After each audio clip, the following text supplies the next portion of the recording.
está assistindo o programa Pet News. Estamos de volta com o nosso programa Pet News e agora vamos falar sobre as diferentes tecnologias no ramo da veterinária com o Dr. Daniel, que é o proprietário aqui do Hospital PSV.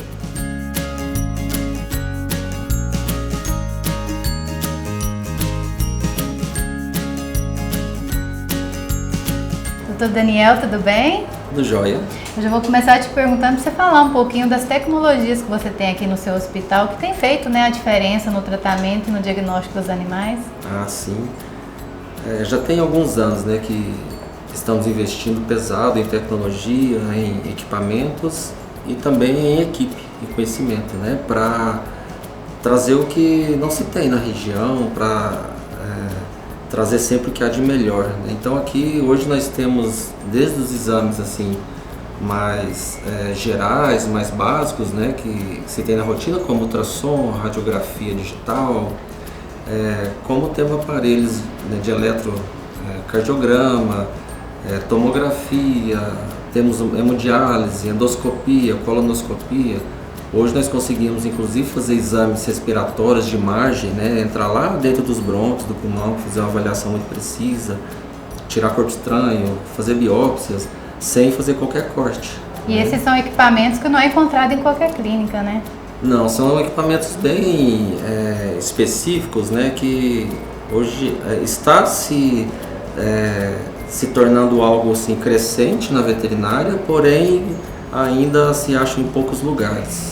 A tomografia aqui na região, só tem aqui na sua clínica, no seu hospital? Só aqui na clínica, nós trouxemos em 2019, né, final de 2019, e estamos trabalhando com ela e fazendo diagnósticos bem interessantes, assim, que antes eram bem difíceis de conseguir. Sim. E você tem algum exemplo para dar para a gente desses equipamentos, uma diferença que ele fez no diagnóstico dos animais? Claro, a própria tomografia.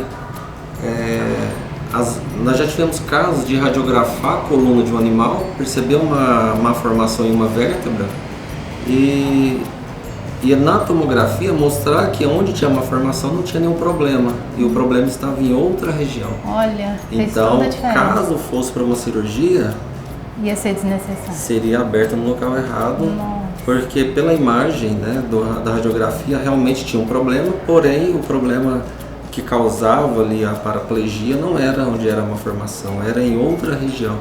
E a tomografia é bem sensível quanto a isso, né? Fez toda a diferença. Mas tem outras várias possibilidades, né, de exames que nós conseguimos, animais que têm tosse crônica, que às vezes na radiografia não consegue mostrar assim com muitos detalhes, a gente entra com uma câmera lá dentro e consegue um diagnóstico impreciso. Casos de cálculos, por exemplo, urinários, hoje nós já conseguimos fazer retirada de cálculos e várias vezes sem nenhuma cirurgia, sem abrir. Olha. Pela uretra, vai com equipamento lá dentro e retira esses cálculos. Nós já conseguimos colocar isso aqui na veterinária. E aqui também vocês fazem a videocirurgia, né? Você pode explicar sim. Um pouquinho pra gente como que funciona? Isso aí é um orgulho pra gente, né? Assim, ter lutado, assim, foi muito tempo de treinamento, de estudo, né? Muito investimento para fazer o que eu vejo que é o futuro. A minha formação é em cirurgia. Quando eu fiz faculdade, eu não aprendi sobre videocirurgia. Nem na eu. nossa época. Nem eu. Mas o futuro se fala que são cirurgias minimamente invasivas. Porque é lógico, quanto menos se machuca, menos tem que cicatrizar. Melhor a recuperação, menor é a dor, menores os riscos de complicações. Então, quando nós entramos numa questão assim, de uma cirurgia minimamente invasiva, isso para o paciente é maravilhoso. Hoje a gente faz uma cirurgia de fígado, nós já chegamos a fazer cirurgia de vídeo, por exemplo, para tirar tumor de fígado em gato, com 3 furos muito pequenos. Olha. É impressionante.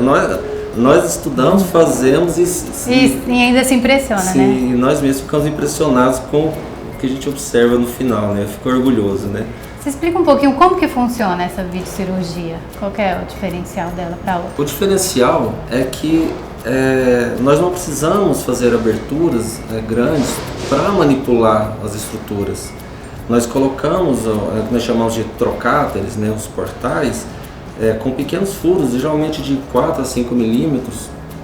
E por esse portal a gente entra com as pinças, com o material que vai simular nossa mão lá dentro do animal. Então a gente trabalha fora, manipulando essas pinças, e com isso a gente consegue fazer todos os procedimentos assim, de forma geral, a gente consegue fazer de forma menos invasiva. Eu não preciso, por exemplo, tracionar um órgão até para mim. Que ajuda muito na recuperação do animal. Muito. A diferença é gritante. E o risco de vida dele também é menor, o risco de complicações, de infecção, o risco de dor é tudo menor. Então, eu não preciso tracionar um órgão, eu chego até lá, né, usando esses portais e com aberturas muito pequenas. Sim. Então, assim, eu não tenho dúvida, assim, a gente observa animais que passam por essa cirurgia de manhã e na hora do almoço já está comendo, todo espertinho, nem parece que faz cirurgia. Nem parece que fez, tão bom. A recuperação é bem melhor. Excelente. Uma vez você me falou, né, que há 10 anos atrás a gente estudou uma coisa e agora outra, e daqui 10 anos Sim. também vai ser completamente diferente, né, doutor? Eu já escutei isso assim de professores mesmo antigamente, né? Falava assim, grandes cirurgiões, grandes incisões. Agora é o contrário. Grandes cirurgiões, pequenas incisões. É verdade. E doutor Daniel, fala um pouquinho pra gente da tomografia, o que ela tem feito assim diferencial nos animais? A tomografia é uma radiografia muito aprimorada. Enquanto a radiografia pega planos, a tomografia reconstrói isso em 3 dimensões. Então, enquanto a radiografia, por exemplo, pega tumores aí de pulmão de 5 milímetros, 6 milímetros, a tomografia a partir de 1 milímetro ela já consegue detectar. E consegue detectar muito mais detalhes de tecidos, vasos. A gente consegue ir para uma cirurgia de tumor sabendo exatamente como ele está lá dentro. A gente consegue saber quais vasos estão ligando nele, quais as estruturas estão comprometidas, com um grau de detalhamento que nenhum outro exame consegue. Entendi. Então o animal vai correr muito menos risco, não vai ter o risco de errar o lugar igual você falou, Sim, né? E às vezes tem casos que a tomografia ajuda a não passar em cirurgia, por exemplo. Sim, já descarta. Tivemos um caso muito recente que viria para a cirurgia, fizemos a tomografia e abortamos a cirurgia. Tá vendo? E justamente porque pela tomografia já observou que a cirurgia não seria benéfica. E para fazer a tomografia o animalzinho precisa ser sedado? Precisa, obrigatoriamente ele tem que ser sedado, porque ele precisa ficar imóvel. Geralmente passa no aparelho 2 vezes, em algumas situações até 3 vezes, e isso pode demandar algum tempo, né? 20 a 30 minutos de exame, porque para passar por isso sem se movimentar, ele precisa ficar dormindo. Então esse paciente, todos eles precisam de serem sedados, eles vão dormir, a gente liga na anestesia inalatória, fica dormindo ali enquanto o operador faz os exames. O anestesista fica na sala de controle ali, avaliando pelo vidro, os monitores, todos os parâmetros, né, para ver que está tudo bem, enquanto o radiologista manipula o aparelho e faz esse exame. E doutor Daniel, tem alguma contraindicação? Tem algum animal que não pode fazer tomografia? Não. Contraindicação da tomografia em si não, mas pode ter contraindicação em relação à anestesia, à sedação. E em alguns casos pode ter restrições em relação ao contraste que se usa para aplicação intravenosa para marcar os vasos sanguíneos. Então animais, por exemplo, que têm doença renal muito importante, lesões renais assim importantes, a gente evita a aplicação do contraste ou em alguns casos faz a redução da dose, mas isso é avaliado individualmente. Entendi. Mas há uma certa contraindicação do uso do contraste intravenoso em animais com doenças renais importantes. E se forem pacientes muito graves, às vezes o benefício do exame não é tão bom em relação ao risco anestésico. Mas nós já chegamos a fazer tomografia de paciente em coma induzido, por exemplo, de UTI, levar com todo aparato e fazer tomografia de pacientes graves, assim, de trauma de cabeça, por exemplo, de fazer para avaliar a lesão cerebral, mesmo assim sem grandes problemas. Nunca, até hoje, tivemos nenhum problema em relação a animais em tomografia, em relação de falar assim de perder animal, mas é tudo feito com muito critério. Entendi. Doutor Daniel, aqui também vocês fazem hemodiálise, né? Sim, é um ponto forte nosso, a parte de nefrologia. Sim, você pode falar um pouquinho pra gente como que funciona a hemodiálise no animalzinho? Sim, é interessante que existem alguns mitos, né? Porque a gente conhece muito a hemodiálise humana, que que muitas pessoas precisam ficar passando por hemodiálise dia após dia, todos os dias, ou dias intercalados, e isso não acontece nos animais. Sim. Porque os animais não chegam ao ponto de ser escravos de hemodiálise. É diferente do ser humano. A indicação é bem diferente. A indicação no cão, ela é para geralmente quadros agudos, descompensados. Depois da hemodiálise, quando entra num grau de compensação, a gente tira da hemodiálise e o tratamento passa a ser só medicamentoso, clínico, e não mais hemodiálise. A hemodiálise é um processo em que vai trazer uma série de benefícios. Por exemplo, ela tira o sangue do animal, passa numa máquina que faz toda a filtragem daquele sangue, retira as toxinas, controla a quantidade de água, controla uma série de substâncias que, se o organismo está em falta, ela repõe, se está em excesso, ela retira. Então vai fazer com que o corpo fique num quadro mais estável, e geralmente quando está com as toxinas altas é feito para remoção. Entendi. O último caso que nós fizemos nem era doente renal especificamente, mas sofreu um acidente ofídico que lesa o rim de forma aguda, e a hemodiálise inclusive ajuda a retirar o veneno. Olha. Então ele passou para o processo de hemodiálise, está super bem, né, hoje. Até o pessoal, os tutores, muito felizes, né, com a forma com a gravidade do caso e a forma que se recuperou. E a hemodiálise foi fundamental.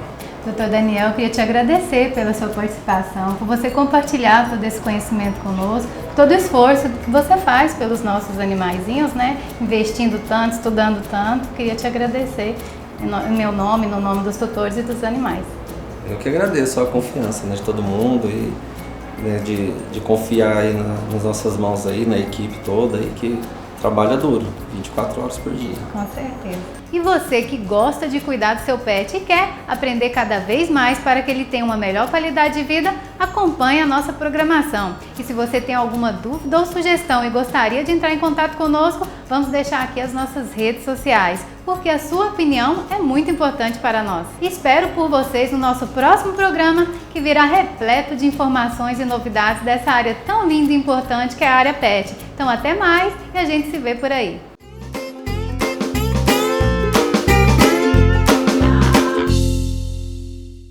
Olá, eu sou o Alex Parente, presidente da ONG Ara, que atua há mais de 10 anos na defesa dos direitos dos animais. Há 4 meses nós estamos na Operação Búfalas de Brotas, onde mais de 1000 búfalas foram abandonadas por um fazendeiro. Entre elas, essas crianças que estão aqui comigo agora. Esse caso está sendo um divisor de águas no direito dos animais no Brasil.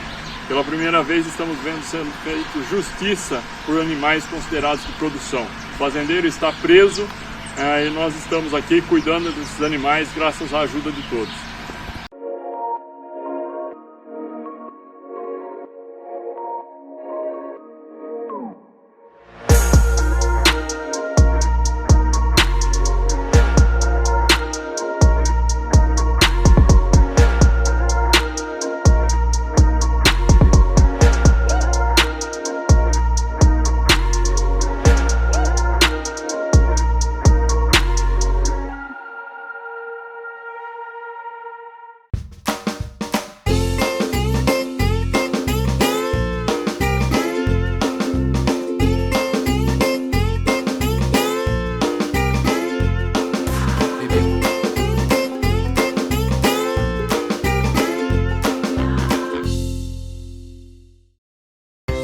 Programa Pet News.